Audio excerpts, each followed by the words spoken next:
4 અને 5 ડિસેમ્બર 1971 એ ઓપરેશન ટ્રાઇડન્ટ આજે યાદ કરવાનો દિવસ છે. એનું કારણ એ છે કે 30મી તારીખથી સૌરાષ્ટ્ર કચ્છના સમુદ્ર અને સીર ક્રીક જે એકદમ સંવેદનશીલ વિસ્તાર છે અને પાકિસ્તાનની સિંધ સરહદ સાથે જોડાયેલ છે, ત્યાંથી આખા ગુજરાત અને રાજસ્થાનની સરહદે ઓપરેશન ત્રિશુલ શરૂ થયું છે. યોગાનુયોગ ઓપરેશન ટ્રાઇડન્ટ એટલે કે 1971ની સાલમાં જે રીતે કરાચીને તહસ નહસ કરી નાખ્યું હતું, એ ટ્રાઇડન્ટનો અર્થ પણ ત્રિશુલ જ થાય છે. અને આ ઓપરેશનમાં 30,000 સૈન્યના જવાનો જોડાયા છે. અને ઓપરેશન ત્રિશુલમાં ત્રણેય સૈન્યની ત્રણેય પાંખો એટલે કે આર્મી, નેવી અને એરફોર્સ એ ત્રણેય પાંખો એના આધુનિક તમામ હથિયારો લઈને જોડાણા છે. આ ઓપરેશન અનેક રીતે સૂચિત છે.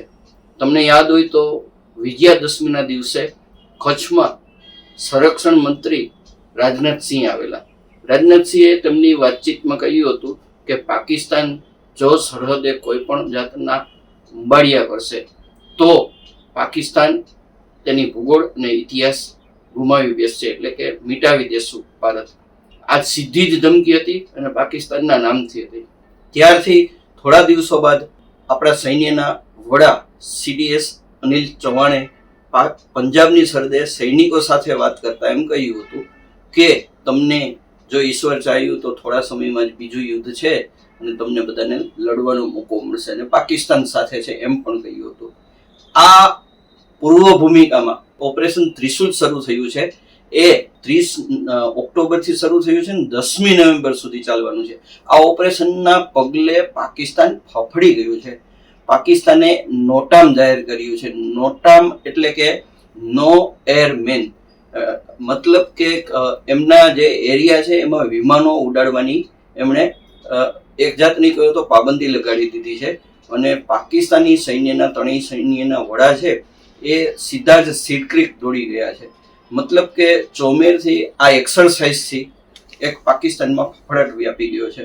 આપણે જોઈએ કે ઓપરેશન સિંદૂર છે ત્યાર પછી કોઈ આટલું મોટી કક્ષામાં ભારતીય સૈન્યએ એક્સરસાઇઝ કરી પહેલો બનાવ છે.